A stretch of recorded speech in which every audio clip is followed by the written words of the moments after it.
This is AP1 HD. This program is brought to you by Nepal Finance Limited, नेपालको पहिलो finance, Kamaladi Kathmandu, Lumbini विकास bank limited, निरन्तर सहयात्रा, विश्वास लिन्छौं, विश्वास दिन्छौं, प्रभु bank, co-sponsored by Shikhar insurance.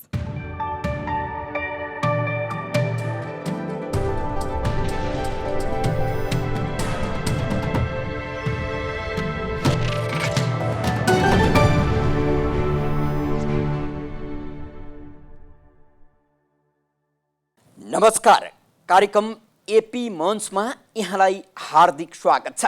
कार्यक्रम एपी मञ्च नागरिक खबरदारीको एउटा अभियान भएका कारण हामीले कार्यक्रम एपी मञ्चमा तपाईँ दर्शकवृन्दलाई आमन्त्रण गरिराखेका छौँ। यो कार्यक्रममा तपाईँ सहभागी हुन चाहनुहुन्छ भने हाम्रो स्टुडियोको टेलिफोन नम्बर 426 36 77 मा फोन गर्न सक्नुहुनेछ। मुलुकमा विशेष गरी खोला तर्दा जुत्ता लगाउने र ओतमा बस्दा छाता ओढ्ने राजनीतिक प्रवृत्ति व्याप्त छ। यसो हुँदा हुनुपर्ने भन्दा नहुनुपर्ने कामहरू बढी भइराखेका छन्, जसका कारण तपाईँ हामी सर्वसाधारण नागरिक सँगसँगै मुलुकको भविष्य अन्योलग्रस्त बनिराखेको छ। यसैले त हामी नागरिक खबरदारीलाई घनीभूत बनाउने गरी अगाडि बढिराखेका छौँ। एपी मञ्च तपाईँ र तपाईँ हामी सबैको एउटा साझा मञ्च पनि हो, नागरिकको अभिव्यक्तिलाई मुखर पार्ने एउटा थलो पनि हो। यसकारण तपाईलाई यो कार्यक्रममा हामीले आमन्त्रण गरिराखेका छौँ। तपाईँ कार्यक्रममा सहभागी हुन चाहनुहुन्छ भने स्टुडियोको टेलिफोन नम्बर 426 36 77 मा फोन गर्न सक्नुहुनेछ र मुलुकमा बढ्दै गएका, व्याप्त हुँदै गरेका राजनीतिक, सामाजिक अनि प्रशासनिक विकृतिका विरुद्धमा आफ्नो अभिमत घनीभूत पार्न सक्नुहुनेछ। कार्यक्रममा आज हामीले विशेष गरी कार्यक्रमको सम्पादकीयका रूपमा एउटा सामग्री तयार पारेका छौँ। सरकारले कोरोना सङ्क्रमणका बेला अग्रपङ्क्तिमा रहेर उपचारमा खटिएका स्वास्थ्यकर्मी, कर्मचारी र सुरक्षाकर्मी समेतलाई 100% भत्ता दिने घोषणा गरेको थियो। तर त्यो घोषणालाई लागू गर्न सरकारले आनाकानी गरिराखेको छ। यो विषयमाथि छोटो एउटा सामग्री तयार छ हामीसँग, हामीले उक्त सामग्री प्रस्तुत गर्दैछौँ। मरिने डर भयो भने मानिसले बार बार पुकार्ने शब्द हो भगवान। मानिसको मृत्युको कारण बिमार र घाउ नै मुख्य हुन्। आफूमा भएको चरम पीडाको उपचार गर्दै गरेका चिकित्सकका अगाडि पनि बिरामीले पुकार्ने भगवानलाई नै हो। जति पुकारा गरे पनि प्रकट नहुने भगवानलाई सम्झना हामी कहिल्यै पछि पर्दैनौँ। यसको अर्थ सँगै रहेका डाक्टरलाई राक्षस देखेर भगवान डाकिएको पनि होइन। सधैँ देखिराखेको मानिसलाई भगवान मान्न नसक्ने हाम्रो मनोविज्ञानका कारण आफूलाई त्राण दिने, आफ्नो जीवन बचाइदिने डाक्टरलाई हामीले कारुणिक अवस्थामा पनि भगवान मान्न सकिराखेका हुँदैनौँ। 2076 माघको पहिलो साता कोरोना सङ्क्रमण फैलिएको खबर व्याप्त हुँदै गर्दा सर्वसाधारण भन्दा बढी त्रस्त देखिन्थे विज्ञ चिकित्सक। कारण कोरोना रोगका बारेमा सर्वसाधारणमा ज्ञान कम थियो। असाध्य रोगका रूपमा छिमेकी मुलुक चीनसँगै विश्वभर फैलिएको कोरोना नेपालमा पनि जब विस्तार भयो, त्यसपछि नेपाली चिकित्सकहरू पनि यसको थप खोज, अनुसन्धान र अध्ययनमा लागि परे। कोरोनाको औषधि र उपचार नभएको तथ्य सार्वजनिक भएपछि त्रस्त चिकित्सक र सर्वसाधारण नागरिक फेरि अर्को एकपटक त्रासमा हेरिन पुगे। अझ भनौँ, चिकित्सकमा त्रास कम भयो र नागरिकमा त्रास व्याप्त हुँदै गयो। 2076 माघको दोस्रो तेस्रो सातादेखि नै कोरोनाले खत्तम पार्ने चेतावनी दिँदै सरकार उदासीन बनेकामा खरो आलोचना गरेर अन्तर्वार्ताहरू दिने गरेका वरिष्ठ चिकित्सक सुन्दरमणि दीक्षित लगायतलाई अफवाह फैलाएको भन्दै सरकारले कारवाही गर्ने चेतावनी दिन थाल्यो। नेपाली समाजले यो घटनालाई सामान्य रूपमा लियो। दलका कार्यकर्तालाई लुतो कन्याईको मजा पनि आयो। त्यही लुतो कन्याई आज उकुचमा परिणत भएको छ। सरकारले आफ्ना नागरिकलाई बचाउँछु भन्दा पनि बचाउन सक्ने अवस्था अहिले छैन। सबै विषयको विज्ञ बन्न खोज्ने राजनीतिक नेतृत्व अनि सर्वसाधारणको शैलीका कारण नेपाली समाजमा हुनुपर्ने भन्दा नहुनुपर्ने कामहरू बढी भइरहेका छन्। कोरोना सङ्क्रमणमा पनि त्यही प्रकरण दोहोरियो, त्यही घटना भइराखेको छ। प्रधानमन्त्रीले चिकित्सकका कुरा सुनेर कोरोना विरुद्धको योजना बनाउनुको साटो आफै वैद्य बनेर सल्लाह दिन थाले। यसले कार्यकर्ता र आम जनलाई मनोरञ्जन त दियो, तर सिङ्गो चिकित्सा क्षेत्रमाथि गरिएको ठट्टाको पीडा राजनीतिबाट निरपेक्ष रहेका स्वास्थ्यकर्मीले मात्रै बोध गरे होलान् सायद। जब सनै कोरोना सङ्क्रमण व्यापक भयो, त्यसपछि कुनै उपदेश र सन्देशले मानिसको ज्यान जोगिन छोड्यो, तब भगवानहरू डाक्टर र नर्सको रूपमा कोरोना कहर काट्दै गरेका बिरामीको सेवामा आइपुगे। अनि सरकारी महलहरूमा सुरक्षित बनेका शासकहरू छक्क पर्न थाले। विशेष गरी विज्ञताका अगाडि गफ सधैँ ठट्टाका लागि मात्रै काम लाग्न थाल्छन् भन्ने बोध पनि शासकहरूलाई भयो होला। सम्भवतः उनीहरूमा यो ज्ञान पलायो अनि कोरोना सङ्क्रमितको उपचारमा प्रत्यक्ष खटिने स्वास्थ्यकर्मी र कर्मचारीहरूलाई 100% जोखिम भत्ता दिने घोषणा गर्न पुगे र सरकारले त्यसलाई सार्वजनिक रूपमा घोषणा पनि गर्यो। सरकारको घोषणा लागू नभएको गुनासो गरिराखेका स्वास्थ्यकर्मी र कर्मचारीहरू फेरि पनि आफ्नो कर्मलाई धर्म सम्झेर सेवामा खटि नै रहे। ज्यानै दाउमा राखेर अस्पतालमा खटिएका स्वास्थ्यकर्मीको चौतर्फी स्तुतिगान भइरहेका बेला सरकारलाई भने भत्ता कटौती गर्ने पिरलो बढिरहेको रहेछ। कोरोना सङ्क्रमणको दोस्रो लहर विकराल बनेपछि उपचारमा अग्रपङ्क्तिमा खटिएका स्वास्थ्यकर्मी र सम्बन्धित कर्मचारीको दुखेसो सङ्क्रमणको पीडाभन्दा कम थिएन। आफै सङ्क्रमित बन्नु परेको अवस्था त छँदै थियो। भोक र थकानले चिसो छिडीमा लडेका स्वास्थ्यकर्मीहरूलाई देखेर आम नागरिकका आँखा रसाए। तर प्रधानमन्त्रीले कोरोनाको फरक पीडा भोगिराखेका स्वास्थ्यकर्मीका घाउमा गत सोमबार नुनचुक छर्किने काम गरे। देशवासीका नाममा सम्बोधन गर्ने क्रममा प्रधानमन्त्रीले स्वास्थ्यकर्मीलाई जोखिम भत्ता 50% मात्रै दिने घोषणा गरे। सङ्क्रमणको कठिन घडीमा देशवासीका नाममा सम्बोधन गर्दै प्रधानमन्त्रीले देशभरका मेडिकल कलेज र अस्पताललाई कोभिड अस्पताल बनाउने घोषणा गर्दै सबै प्रकारका सार्वजनिक सामुदायिक स्थल, सभाहल, पार्टी प्यालेस, होटल, कल कारखानालाई सुविधा सम्पन्न क्वारेन्टिन, आइसोलेसन केन्द्र र होल्डिङ सेन्टरको प्रबन्ध गरिने त बताए। सरकारले प्रबन्ध गरेका कोभिड अस्पताल र क्वारेन्टिन, आइसोलेसन केन्द्र अनि होल्डिङ सेन्टरहरू स्वास्थ्यकर्मी बिना अर्थहीन हुन्छन् भन्ने कुरा सायद प्रधानमन्त्रीले बिर्से। आफ्नै सरकारले गरेको केही महिना अघिको बाचालाई सर्लक्कै बिर्सेर उपचारमा खटिने स्वास्थ्यकर्मीको 100% भत्तालाई घटाएर 50%मा झार्नु सरकारको गैर जिम्मेवार निर्णयभन्दा फरक नपर्ला।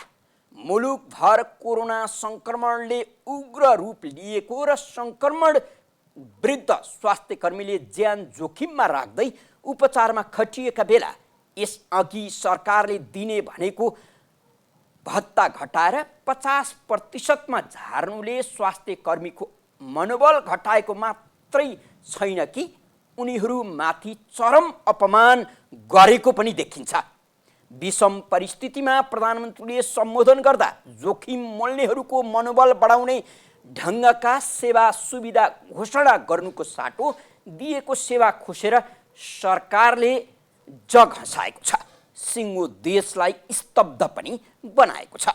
बाँच्न सबैलाई मन हुन्छ, अरूलाई बचाउन आफूलाई जोखिममा राखेर कोभिड उपचारमा अग्रपङ्क्तिमा खटिएका चिकित्सक, कर्मचारी र सुरक्षा निकायका जवानप्रति हामी सबै नतमस्तक हुँदै नमन गर्छौँ।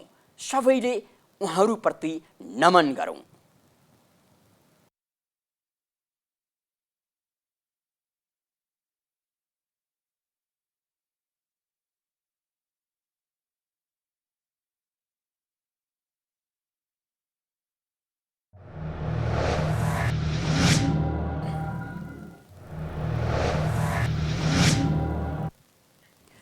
यो सामग्री विशेष गरी एपी मञ्चको सम्पादकीयका रूपमा हामीले प्रस्तुत गर्यौँ।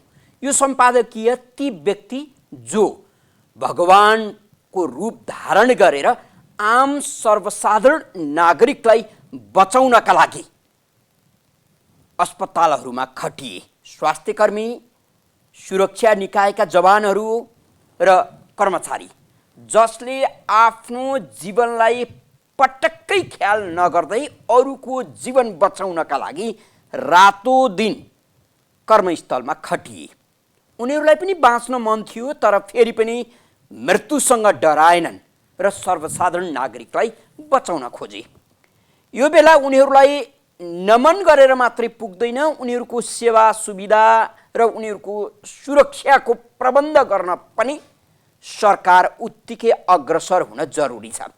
फेरि पनि सरकारले लाचारीपूर्ण ढङ्गबाट उनीहरूलाई दिने भनिएको 100% भत्ता समयमै नदिएर दुःख दिएको गुनासो सार्वजनिक भइरहेका बेला गत सोमबार प्रधानमन्त्रीले अग्रपङ्क्तिमा खटिएका चिकित्सक, कर्मचारी र सुरक्षा निकायका कर्मचारीहरूलाई 50% मात्रै भत्ता दिने भनेपछि नेपाल चिकित्सक सङ्घ लगायतका सङ्घ संस्थाले विरोध जनाइराखेका छन्। स्वास्थ्यकर्मीहरू त दुखी बनेका छन् नै, तर फेरि पनि मन भारी बनाउँदै आफ्नो कर्ममा भने उनीहरू खटिएका छन्। हामीले ती स्वास्थ्यकर्मी जसले आम सर्वसाधारण नागरिकको जीवन रक्षार्थ आफूलाई मृत्युसँग पैँठेजोरी खेलाइराखेका छन् अथवा मृत्युसँग पैँठेजोरी खेलेर अरूलाई बचाउने प्रयत्न र यत्न गरिराखेका छन्, उनीहरूको सम्मानमा यो सामग्री तपाईँका बीच प्रस्तुत गऱ्यौँ। हामी यो विषयमा कुराकानी गर्नका लागि नेपाल चिकित्सक सङ्घका अध्यक्ष डाक्टर लोचन कार्कीको समय लिएका थियौँ। डाक्टर साहबले हामीसँग छोटो संवाद गर्ने प्रतिबद्धता पनि जनाउनु भएको थियो। उहाँलाई सम्पर्कमा ल्याउने प्रयास हामीले गरिराखेका छौँ। विशेष गरी नेपाल चिकित्सक सङ्घले गत सोमबार प्रधानमन्त्रीले दिनुभएको अभिव्यक्तिप्रति चर्को विरोध गर्दै आइराखेको छ र सरकारले दिने भनेको 100% भत्ता दिनुपर्ने जिकिर पनि गरिराखेको छ। यो विवाद किन चुलियो? सरकारले किन स्वास्थ्यकर्मीका प्रति सम्मान जनाउन सकिराखेको छैन? यो विषयमा छोटो कुराकानी गर्न नेपाल चिकित्सक सङ्घका अध्यक्ष डाक्टर लोचन कार्कीलाई सम्पर्कमा ल्याउने प्रयास हाम्रो जारी छ।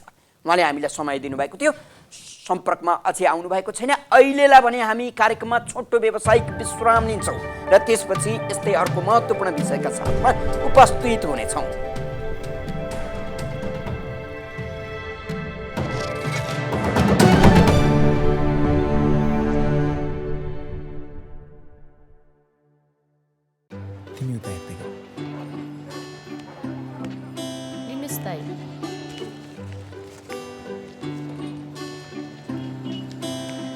खुर्सानी पर्दैन दाइ, फिर्ता पैसा नै दिनुस्। 2 रुपियाँ खुद्रा भएन बहिनी, थोरै खुर्सानी लानुस् न। होइन, मलाई पैसा नै फिर्ता दिनुस्। नभएको 2 रुपियाँ कहाँबाट ल्याउनु बहिनी?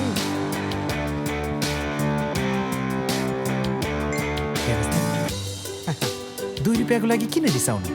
प्रभु बैंकको क्युआर कोड छँदैछ त।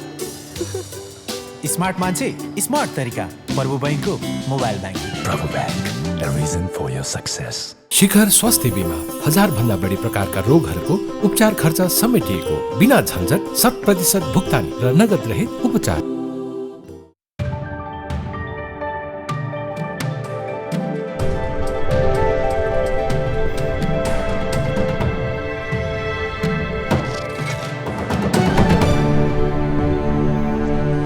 यो छोटो व्यावसायिक विश्रामपछि कार्यक्रम एपी मञ्चमा यहाँलाई पुनः हार्दिक स्वागत छ।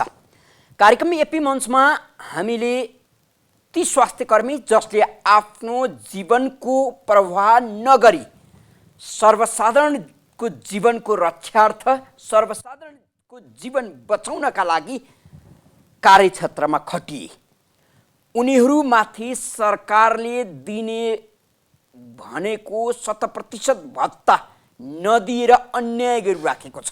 अझ गत सोमबार प्रधानमन्त्रीले 50% मात्रै भत्ता दिने घोषणा गरेपछि त ती स्वास्थ्यकर्मी र कर्मचारीहरू दुखी बनिराखेका छन्।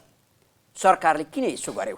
नेपाल चिकित्सक सङ्घले विमति जनाइराखेको छ। फेरि पनि सरकारको अघिल्लो प्रतिबद्धता पुरा होला कि नहोला, यो विषयमाथि छोटो कुराकानी गर्नका लागि नेपाल चिकित्सक सङ्घका अध्यक्ष डाक्टर लोचन कार्कीलाई हामीले सम्पर्कमा लिएका छौँ। हाम्रो सम्पर्कमा हुनुहुन्छ नेपाल चिकित्सक सङ्घका अध्यक्ष डाक्टर लोचन कार्की। उहाँलाई स्वागत गरौँ। डाक्टर साहब, यहाँलाई AP1 टेलिभिजनमा हार्दिक स्वागत छ। धन्यवाद। डाक्टर साहब, अब यो जोखिमका बेला स्वास्थ्यकर्मीहरू अस्पतालहरूमा खटिराखेका छन् र सङ्क्रमितको उपचारमा तल्लीन देखिन्छन्। उनीहरूको यति बेला सिङ्गो मुलुकमा प्रशंसा भइराखेको छ।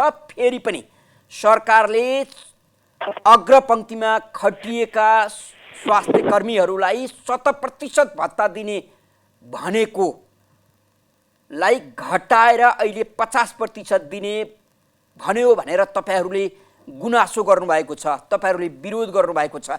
सरकारले विशेष गरी 100% भत्ता दिने भनेर गरेको घोषणाबाट पछाडि किन हटे होला? तपाईँहरूले कस्तो विश्लेषण गर्दै हुनुहुन्छ? सबैभन्दा पहिले त के भन्छ, अब यो कुरा किन पछाडि हट्यो भन्ने कुरा त सरकारलाई नै सोध्ने कुरा भयो। हामीले किनभने घटाउने काम हामीले गरे होइन, सरकारले गरेको, त्यस कारणले यसको उत्तर सरकारले नै देला। र सबभन्दा इम्पोर्टेन्ट कुरा मैले राख्न खोजेको कुरा चाहिँ के हो भने नेपालका चिकित्सक या स्वास्थ्य कर्मीहरूले काम गर्ने भत्ताको लागि होइन र नेपालका चिकित्सक स्वास्थ्य कर्मीले कहिले पनि हामीलाई चाहिँ यो महामारीमा काम गर्नलाई भत्ता देऊ भनेर उठाएको माग पनि होइन। योभन्दा अघिल्लो पल्टको लहरमा पनि, योभन्दा अगाडि पल्टको जुन पहिलो लहरमा पनि सरकारले नै 100% भत्ता दिन्छु भनेर घोषणा गरेको। यद्यपि त्यो बेलामा पनि जुन यो भत्ताको कार्यविधिहरू बन्दाखेरि पनि विभेदकारी बनेको थियो, त्यसमा हाम्रो विरोध थियो। किन भन्दाखेरि एउटै प्रकृतिमा काम गर्ने केही स्वास्थ्यकर्मी चिकित्सकहरूले भत्ता पाउने, केही स्वास्थ्यकर्मी चिकित्सकहरूले नपाउने, अथवा एउटा विधामा काम गर्ने कोरोनामै रिलेटेड सर्भिसेसमा पनि एउटा डिपार्टमेन्टमा काम गर्ने चिकित्सकहरूले यति प्रतिशत पाउने, अर्को चिकित्सक स्वास्थ्यकर्मीहरूले अर्को किसिमको प्रतिशत पाउने खालको जुन विभेदकारी खालको कार्यविधि बनेको थियो। त्यो बेलामा हामीले यो कार्यविधि चाहिँ साइन्टिफिक छैन भनेर हामीले त्यो बेला पनि कुरा उठाएको हौँ। र त्यो बेलामा प्रमिस गरेको 100% भत्ता आज पनि सम्पूर्ण चिकित्सक र स्वास्थ्यकर्मीहरूले पाइसकेको अवस्था छैन। थुप्रै चिकित्सक स्वास्थ्यकर्मीहरू अहिले पनि पाएका छैनन्। आज पनि यसको नपाएको गुनासोहरू आइ नै रहेको छ। नेपालमा भएका 23वटा हामीले एउटा 23वटा स्वतन्त्र पेसागत सङ्घ सङ्गठन, स्वतन्त्र ट्रेड युनियनहरूको एउटा सञ्जाल बनाएका थियौँ। त्यो सञ्जालले पनि यसको बारेमा विरोध गरेको थियो, सहमति गरेको थियो। माघ 4 गते सहमति भइसक्दा अहिलेसम्म पाएको अवस्था छैन र पहिले नै घोषणा गरेको नपाइसक्दाखेरि अहिले नयाँ 50% त्यो पनि घटाएर दिने भनेर किन घोषणा गरिरहनु पर्थ्यो या किन गर्नु पर्थ्यो, त्यो पनि हामीलाई अचम्म लागेको छ। डाक्टर साहब, यहाँनिर जस्तो नि नेपाल चिकित्सक सङ्घ लगायतका सम्बन्धित र सरकारवाला सङ्घ संस्थासँग सरकारले कुनै छलफल र सहकार्य गर्न चाहँदैन हो? हामीले सरकारले तिरबाट त छलफलमा कहिले पनि चाहेको देखेको छैन। नचाहिसकेपछि हामीले धेरैचोटि सरकारलाई हामीले मागहरू पनि राख्यौँ। आफ्ना गुनासाहरू थुप्रै कुराहरू थिए, भत्ता बाहेकहरू कुराहरू पनि थुप्रै जोडिएका छन्। किनभने भत्ता यस्तो पनि नदेखियोस् कि चिकित्सक स्वास्थ्यकर्मी पैसाको लागि। एउटा कुरा के, सुरुमै हामीले चाहिँ वार्ता हामीले अहिले तपाईँ र हामीले गरेको कन्भर्सेसनलाई अझ क्लियरिफाई सुरुमा के गरौँ भने चिकित्सक र स्वास्थ्यकर्मी भत्ताको लागि काम गरिरहेको होइन भन्ने कुरा चाहिँ बुझ्नु पर्यो। होइन डाक्टर साहब, यसलाई यहाँले यसरी व्याख्या गरिरहनु परेन। किनभने यो जोखिमको बेला सबै मानिसहरूलाई जीवनको लोभ हुन्छ, तर चिकित्सकहरू जीवनको प्रवाह नगरी अरूलाई बचाउन खटिएका छन्। उनीहरूलाई प्रोत्साहन स्वरूप, सम्मान स्वरूप पनि राज्यले कुनै सेवा सुविधा घोषणा गर्नु अन्यथा हुँदैन र त्यो गरिनुपर्छ। तर गर्दै गरेको घोषणा फेरि घोषणाबाट सरकार किन पछाडि हट्यो, यसका बारे हामीले कुरा गर्दैछौँ। सरकारले ध्यान दिनुपर्ने कुरा भत्ता भन्दा पनि चिकित्सक र स्वास्थ्य कर्मीहरूको सुरक्षालाई के भन्छ हौसला बढाउने, उनीहरू सङ्क्रमित भयो भनेदेखि दूरदराजमा खटेका चिकित्सकहरू स्वास्थ्य कर्मीहरूलाई उद्धार गर्ने, ल्याउने, उपचार गर्ने, व्यवस्थापन गर्ने। त्यस पछाडि आज पनि पहिलो लहरमा सङ्क्रमित भएका कति चिकित्सकहरू घरमै बसेको अवस्था छ। उनीहरूको अब आउने दिनहरू चुनौतीपूर्ण छ, किनभने काम गर्न सक्ने अवस्था छैन। कतिले आफ्नो जीवन कमाए, जीवन गुमाउनेले पनि कति अहिलेसम्म सरकारले भनेका 25 लाख तोकेको त्यो पाएको अवस्था छैन, भत्ता पाएको अवस्था छैन भने आज चिकित्सक स्वास्थ्य कर्मीले चाहेको चाहिँ के हो भन्दाखेरि उनीहरूको राज्यले जिम्मा लिनु पर्यो। भनेको म काम गरिरहँदाखेरि मलाई तलमाथि भयो भने राज्यले जिम्मा लिनु पर्यो। उनीहरूको के भन्छ भोलि इन्फेक्सन भयो भने उपचार राज्यले गरिदिनु पर्यो। आज आफै सङ्क्रमित भयो भने कुन हस्पिटलमा कहाँ उपचार हुन्छ भन्ने कुरा थाहा छैन। पहिलो लहरमा पनि चिकित्सक स्वास्थ्य कर्मीहरू बिरामी हुँदाखेरि आफ्नो उपचार आफै गर्नु पर्यो, आफ्नो पैसाले आफै उपचार गर्नु परेको छ। डाक्टर साहब यहीँनिर यहाँहरूले यसो भनिरहँदा सरकारले दिन्छु भनेको 100% भत्ता पनि नदिइराखेको अवस्था, अब त्यसैलाई घटाएर प्रधानमन्त्रीले 50% मात्रै दिन्छ भन्ने घोषणा गरेको स्थितिले चिकित्सकहरूको मनोबल कस्तो बन्दैछ होला? त्यही त मैले भने यसले मनोबल बढाउने कुनै कुरा त गर्दै गरेन। झन् बरु चाहिँ के भयो भन्दाखेरि अब यो 50% बरु दिन्छु नभनिदिएको भए बरु एउटा राम्रो सधैँ शान्ति चिकित्सकहरूले आफ्नो तरिकाले काम गर्थे। एउटा त सुरुमै दिएको 100% भत्ता पाएका थिएनन्, त्यसमाथि आएर अब फेरि दिन्छु भनेर 50% दिन्छु भन्दाखेरि चाहिँ त्यो जिस्काए जस्तो अथवा चिकित्सकहरूलाई के भन्छ ललिपप देखाए जस्तो अथवा भुलभुलैयामा पारे जस्तो, केटाकेटीलाई खेलाए जस्तो खालको कुराहरू मात्रै हो जस्तो लाग्छ मलाई। हजुर डाक्टर साहब, अब यसका बारेमा सरकारसँग केही संवाद होला, तपाईँहरूका बिचमा केही छलफल होला? अब मैले भने अस्ति नै पनि माघ 4 गते हामीले पटक पटक हाम्रो कुराहरू राख्दाखेरि हाम्रो कुराहरू सुनवाई नभइसकेपछि हामीले एक किसिमले आन्दोलितै हुनु परेको थियो। हामीले मण्डलामा धर्नै गर्नु परेको थियो। लामो समय हामीले आन्दोलन र धर्ना गरिसकेपछि र आन्दोलनका विभिन्न कार्यक्रम गरिसकेपछि माघ 4 गते स्वास्थ्य मन्त्रालयसँग हाम्रो सहमति पनि भयो। तर सहमति भएपछि त्यसलाई बिर्सियो। त्यस पछाडि त्यो सहमतिमा भएका बुदाहरूमा न पछि बोलाएर त्यसको फलोअप गर्न खोजियो, न त्यस बारेमा वार्ता गरियो। भनेदेखि त्यतिखेरकै पुराना कुराहरू उदारा कुराहरू अझै पनि बाँकी छन्। अब यी नयाँ कुरामा त झन् पछिल्लो समय जसरी यो अब कोभिड बढी भनेको संवाद हुने सङ्केत तपाईँले देख्नुहुन्न? छैन। हजुर डाक्टर साहब, यहाँले आफ्नो व्यस्त समय AP1 टेलिभिजनलाई उपलब्ध गराइदिनु भयो, यहाँलाई धेरै धेरै धन्यवाद दिन्छौँ। धन्यवाद। हजुर, उहाँ हुनुहुन्थ्यो नेपाल चिकित्सक सङ्घका अध्यक्ष डाक्टर लोचन कार्की। विशेष गरी सरकारले स्वास्थ्य कर्मीहरूलाई दिने भनेको भत्ता नदिएको र घटाएर 50%मा झारेको विषयमाथि हामीले उहाँसँग छोटो कुराकानी गऱ्यौँ। यो विषम परिस्थितिमा सम्मान स्वरूप पनि हामीले स्वास्थ्य कर्मीहरूलाई प्रोत्साहन दिन जरुरी छ। अवस्था निकै नाजुक र कारुणिक छ। यसकारण काम गर्नेहरूलाई तालीले मात्रै पुग्दैन, प्रशंसाले मात्रै पुग्दैन, प्रोत्साहनका लागि सेवा सुविधा पनि चाहिन्छ। यो व्यवहार सिद्ध कुरा हो। व्यवहारिक बन्नका लागि सरकारलाई सबैले दबाब दिन पनि जरुरी छ। कार्यक्रम एपी मञ्चमा अर्को एउटा छोटो व्यावसायिक विश्राम लिन्छौँ र त्यसपछि अर्को यस्तै महत्त्वपूर्ण विषयका साथ उपस्थित हुनेछौँ।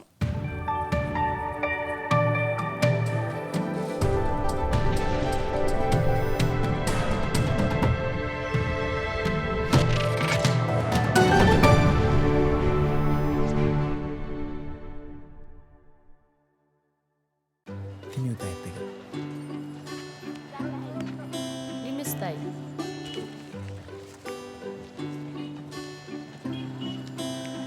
खुर्सानी पर्दैन दाइ, फिर्ता पैसा नै दिनुहोस्। 2 रुपियाँ खुद्रा भएन बहिनी, थोरै खोर्सानी लानुहोस् न। होइन, मलाई पैसा नै फिर्ता दिनुहोस्। नभएको 2 रुपियाँ कहाँबाट ल्याउनु बहिनी?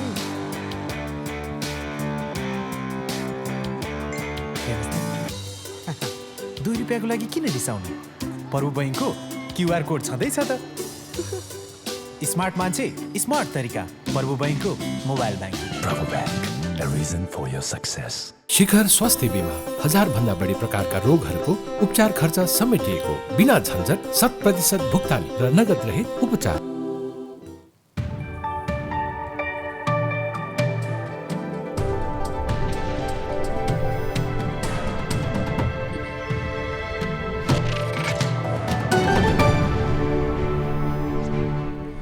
यो छोटो व्यावसायिक विश्रामपछि कार्यक्रम एपी मञ्चमा यहाँलाई पुनः हार्दिक स्वागत छ। कोरोना सङ्क्रमण भयावह बनिराखेको छ। विशेष गरी छिमेकी मुलुक भारतमा कोरोनाको दोस्रो लहर व्यापक बनिरहँदा सीमा खुला रहेको नेपालले आफूलाई सुरक्षित बनाउनका लागि केही उपायहरू अवलम्बन गरेको भए सम्भवतः नेपालमा दैनिक 2-3 दर्जन मानिसको मृत्यु हुने थिएन। अझ अहिले पछिल्ला दिनहरूमा त 4-5 दर्जन मानिसको मृत्यु कोरोनाका कारण भइराखेको छ। फेरि पनि सरकारी उदासीनता र तपाईँ हामी सर्वसाधारण नागरिकको सनकका कारण हामीले कोरोना कहर झेल्न बाध्य भइराखेका छौँ। बडो दुःखद कुरा के छ भने कोरोना सङ्क्रमण फैलिएसँगै सब अन्त्येष्टिको कठिनाइ पनि उस्तै गरी सतहमा आएको छ। अहिले विशेष गरी घाटहरूमा सबको लाइन देख्न सकिन्छ। हिन्दू धर्मावलम्बीहरूले अन्त्येष्टिको आफ्नै ढङ्गको परम्परा निरन्तर राखिराखेका छन्। विशेष गरी वैकुण्ठवास हुनका लागि, गराउनका लागि अथवा स्वर्ग पठाउनका लागि मृतकलाई अनेक ढङ्गका पूजाआजा गर्ने र रीतिरिवाजबाट अन्त्येष्टि गर्ने परम्परा छ। तर कोरोनाबाट मृत्यु हुनेलाई यो परम्पराबाट टाढै राख्नु परिराखेको छ।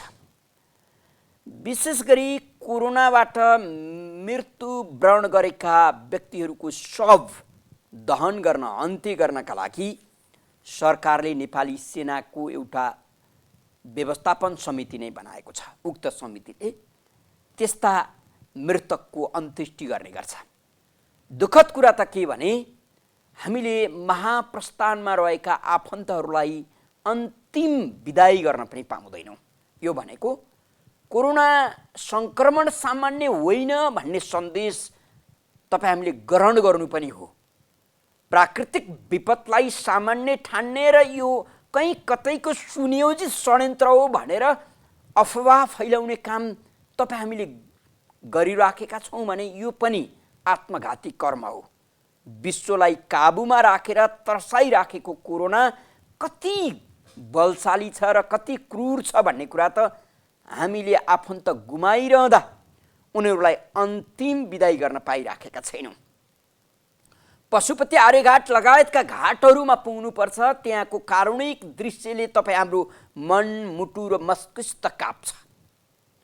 यसकारण त्यो स्थितिमा, त्यो परिस्थितिमा पुग्नुभन्दा अगाडि तपाईँ हामी र सिङ्गो सरकार कोरोनाप्रति सचेत हुन जरुरी छ। अझ सरकारले कोरोना सङ्क्रमणको रोकथाम र न्यूनीकरणसँगै अन्त्यका लागि सम्पूर्ण शक्ति खर्चिनु ढिला गर्नु हुँदैन। यो विषयमाथि केन्द्रित रहेर हामीले शव अन्त्येष्टिको दुःखद स्थिति कस्तो छ छोटो सामग्री बनाएका छौँ। प्रस्तुत छ उक्त सामग्री।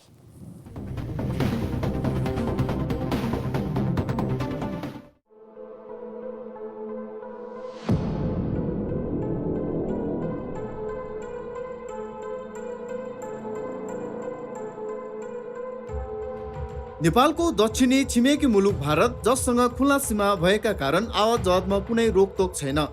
यसैले भारतमा हुने जस्तासुकै घटनाको प्रभाव नेपालमा तुरुन्तै परिहाल्छ। अझ रोगजन्य महामारी भारतबाट नेपाल र नेपालबाट भारतमा फैलन त कुनै समय नै लाग्ने नै भएन। भारतमा फैलिएको कोरोना संक्रमणले नेपाललाई त्रसित बनाइरहेको छ। लाखौं नेपाली रोजगारीका लागि भारतमा रहेका र भारतीय नागरिकको नेपाली नागरिकसँगको नातो सम्बन्ध भएका कारण पनि भारतबाट नेपाल आउने मानिसहरूका कारण भारतको जस्तै नेपालको अवस्था पनि नहोला भन्न सकिँदैन। अहिले भारतमा दैनिक 3 लाख बढी संक्रमित भइरहेका छन्। दैनिक 1000 बढीले कोरोनाकै कारण ज्यान गुमाउनु परिरहेको छ। कोरोनाको दोस्रो लहरले भारतलाई भयावह बनाइसँगै नेपाल पनि संक्रमण भयावह हुन सक्ने चिन्ता गर्दै संक्रमण विरुद्ध सरकारले कडा कदम चाल्न जनस्वास्थ्यविद र चिकित्सकहरूले आग्रह गर्दै आएका थिए। विज्ञको आग्रहलाई व्यवस्था गरेकै कारण आज नेपालले पनि संक्रमणको गम्भीर पीडा झेल्दै गरेको छ।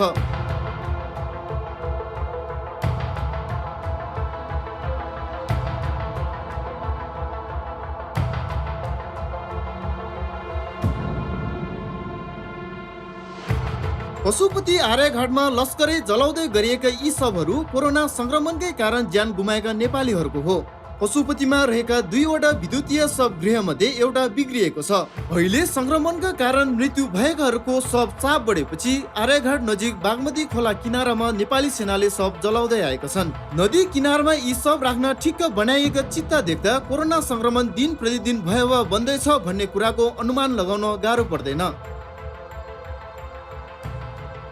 हिन्दू संस्कार अनुसार मृतकको अन्त्येष्टि यसरी गरेर पुग्दैन, तर महामारीका अगाडि सबै कुरा गौण भएका छन्। धार्मिक विधि पुर्याएर अन्त्येष्टि गरियो भने मृतकको वैकुण्ठवास हुने हिन्दू धर्मावलम्बीहरूको विश्वास छ। आज त्यो विश्वासले मनमै चापेर सेनाबाट खटिएका सब व्यवस्थापकहरूले दिएको दागबत्तीबाट वैकुण्ठवासको कामना गर्नु परिरहेको छ। आफन्त शुभचिन्तकहरू समेत मृतकलाई अन्तिम विदाई गर्नबाट वञ्चित बन्नुपर्ने कानुनिक अवस्थाको सृजना भएको छ।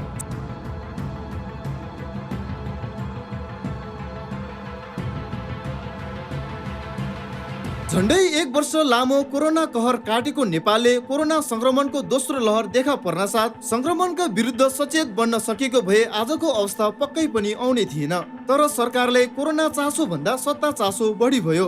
कोरोनाको दोस्रो कहर व्यापक बनिरहँदा समेत प्रधानमन्त्री सभाहरूमा भाषण गर्दै हिँडे। सरकार गैर जिम्मेवार बन्यो भने देशले कस्तो शास्ति भोग्नुपर्छ हामी उदाहरण बनिरहेका छौँ।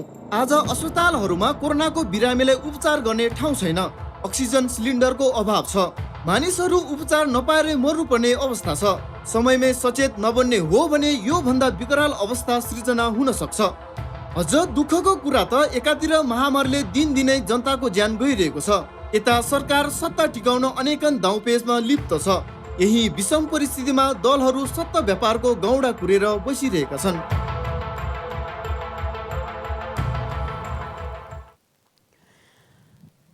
नेपाली समाजमा एउटा उखान छ,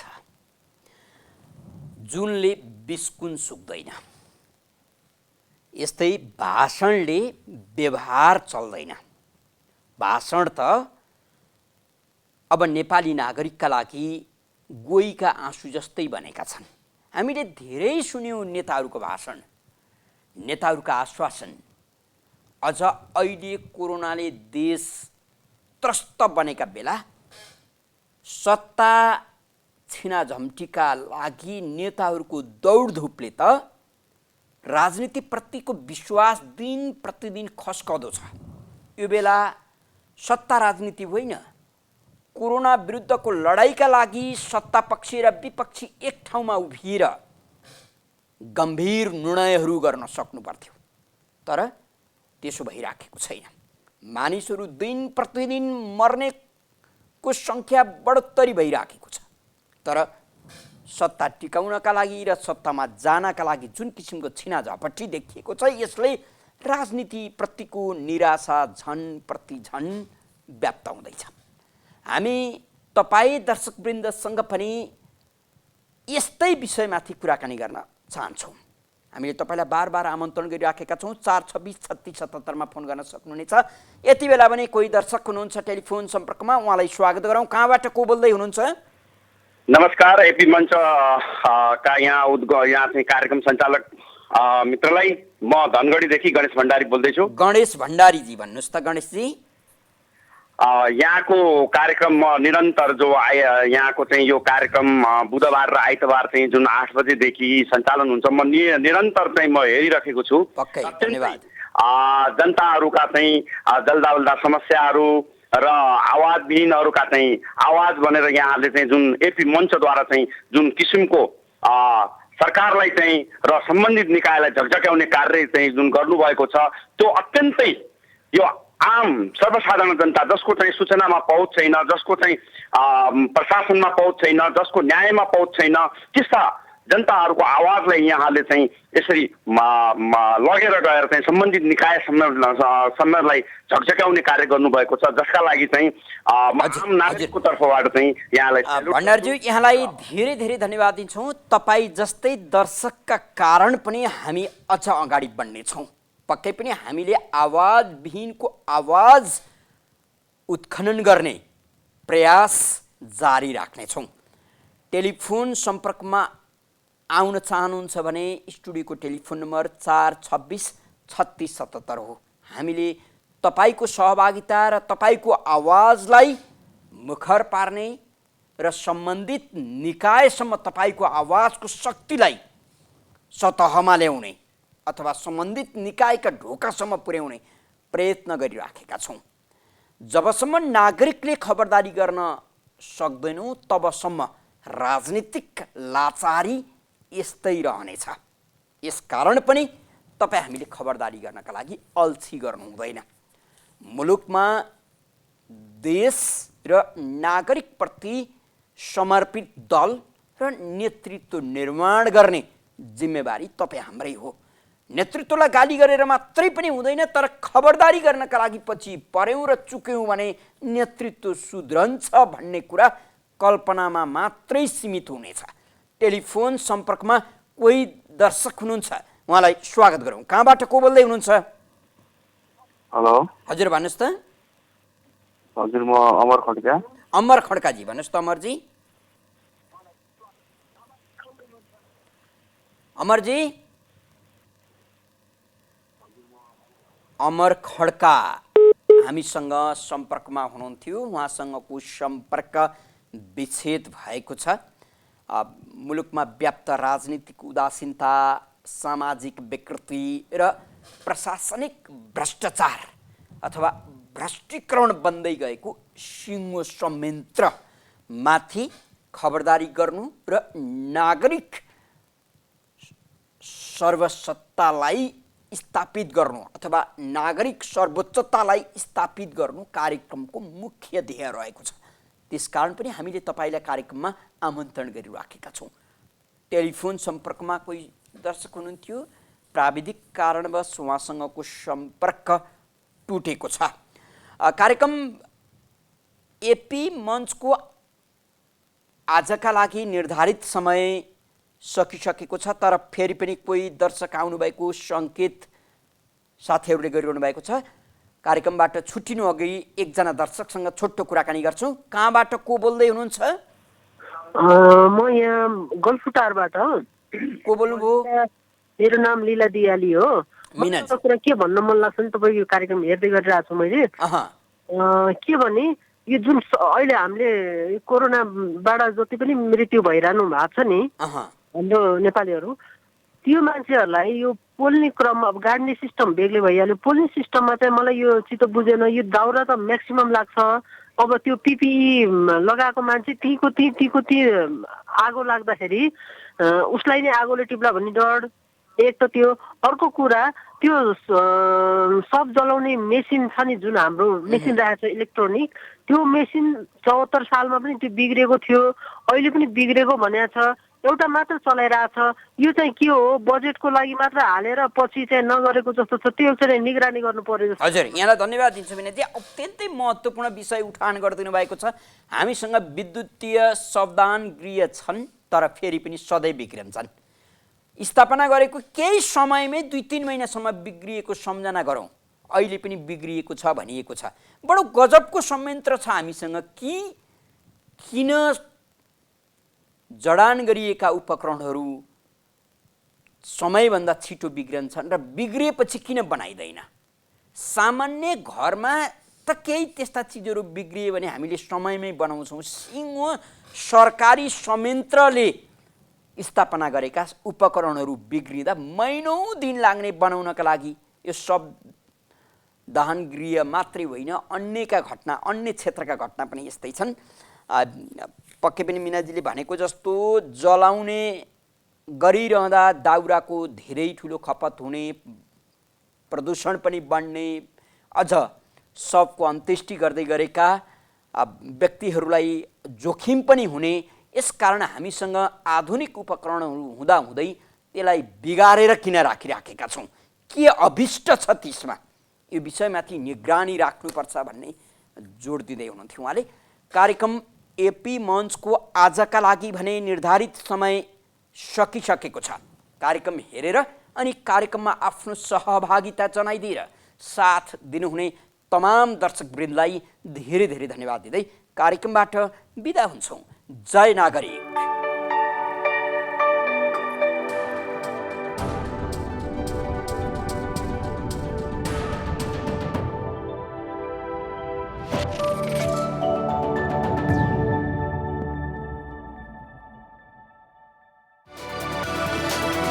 It's an AP1 presentation.